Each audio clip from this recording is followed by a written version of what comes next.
Hello students, welcome to 11th physics class. तो 11th physics में आज नई यूनिट स्टार्ट करते हैं, लॉज ऑफ मोशन। बहुत इम्पोर्टेंट यूनिट है ये, और ये काइनेमेटिक्स की यूनिट है। तो इसमें सबसे पहले पढ़ेंगे फोर्स के बारे में। क्वेश्चन बना लो, व्हाट इज फोर्स। तो इसका आंसर बनेगा force is a pull or push. Force is a pull or push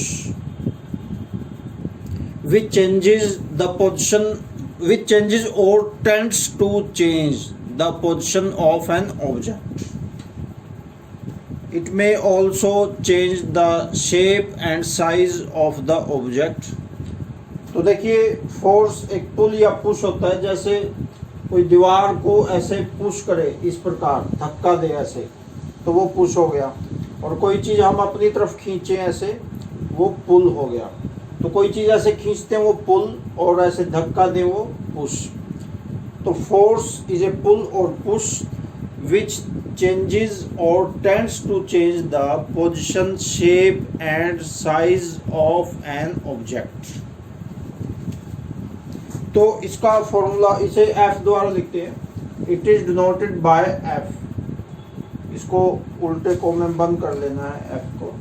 it is denoted by F, और इसका फॉर्मूला होता है F is equal to force is equal to mass into acceleration. Force F is equal to mass into acceleration. F is equal to ma। ये इसका formula note कर लेना, ये इसका फॉर्मूला होता है F is equal to ma। अब इसका डायमेंशनल फॉर्मूला और यूनिट बनाते हैं। डायमेंशनल फॉर्मूला देखिए,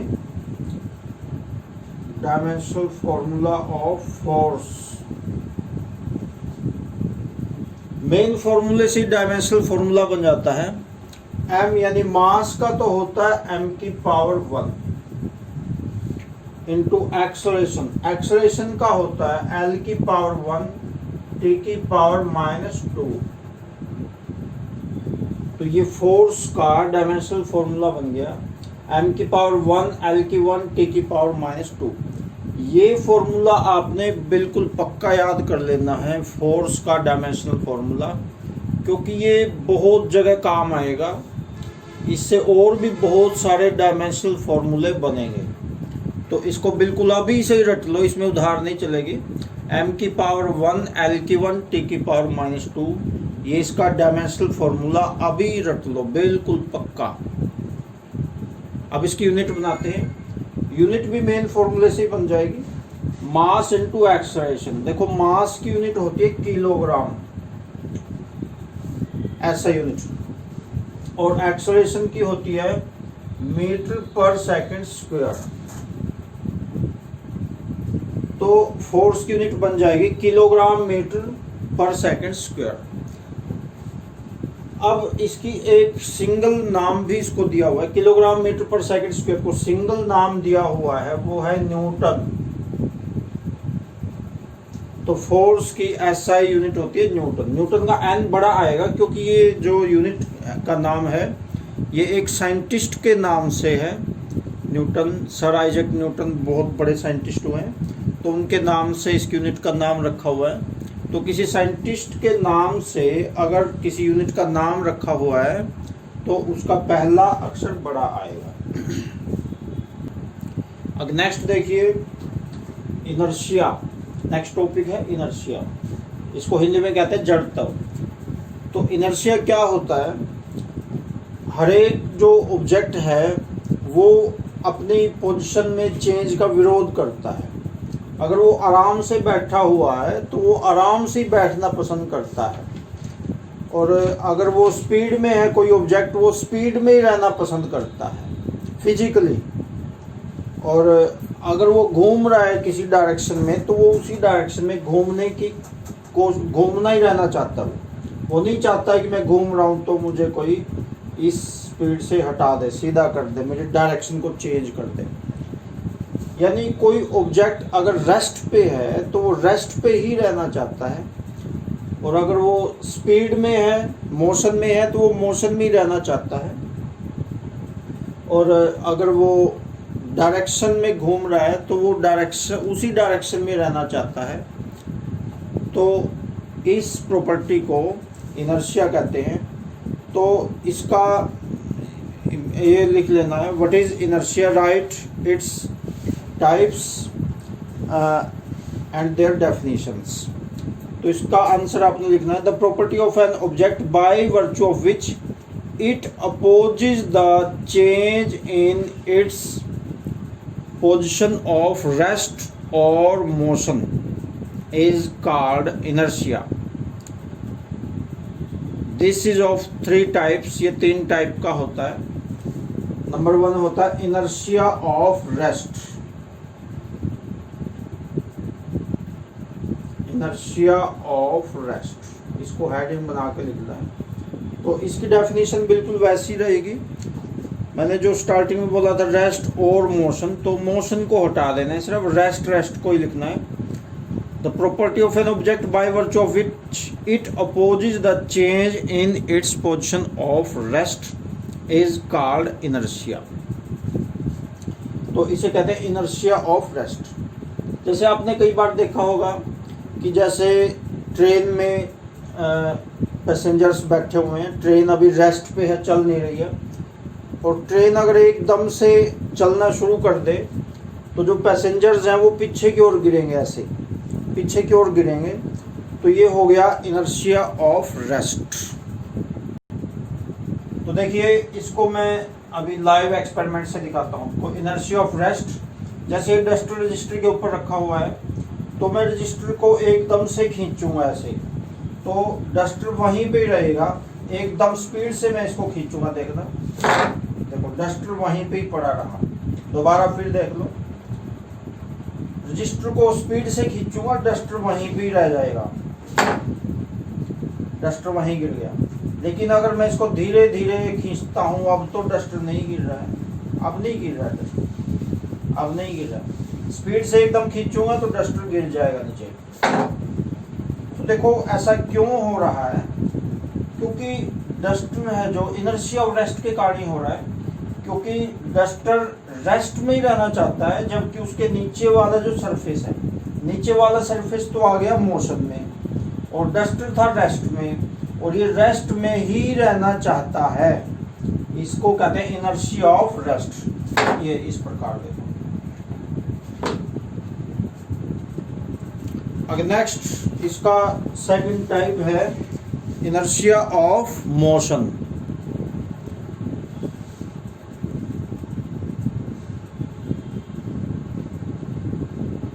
इनर्शिया ऑफ मोशन, तो इसकी भी डेफिनेशन वैसी रहेगी। वही स्टार्टिंग में जो मैंने रेस्ट और मोशन दोनों लिखवाए थे, उसमें रेस्ट को हटा दो, ओनली मोशन को रख लो।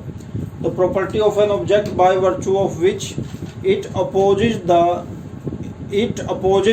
The change of its position of motion, rest को काट देंगे, position of motion is called inertia of motion. तो ये आपने देखा होगा, जैसे कोई बस स्पीड से चल रही है और ड्राइवर अचानक एकदम से ब्रेक लगा दे, तो जो सवारियों के सिर हैं वो आगे लगेंगे इस प्रकार। अचानक ब्रेक लगा दे, सवारियों के सिर एकदम ऐसे लगेंगे आगे की तरफ। क्यों, ऐसा क्यों होता है? उसका कारण है इनर्शिया ऑफ मोशन। उसका कारण ये हुआ, जैसे अचानक ब्रेक लगाए ड्राइवर ने, तो पहले तो बस के साथ में सवारियां भी बहुत ज़्यादा स्पीड में थी, लेकिन जैसे ही ब्रेक लगाए तो सवारियों का जो नीचे वाला हिस्सा है, जो पैर हैं, वो तो आ गए रेस्ट में, लेकिन ऊपर वाला हिस्सा मोशन में रहने की कोशिश करता है। जो सिर है वो मोशन में रहने की कोशिश करता है, इसलिए उनका सिर एकदम से आगे की तरफ जाके लगता है। तो this is due to inertia of motion. बहुत सारे एग्जाम्पल्स हैं इसके। ये जीके का भी क्वेश्चन, जीके के भी बहुत सारे क्वेश्चंस का आंसर होता है ये inertia of motion and inertia of rest. Next third type है इनर्शिया ऑफ डायरेक्शन।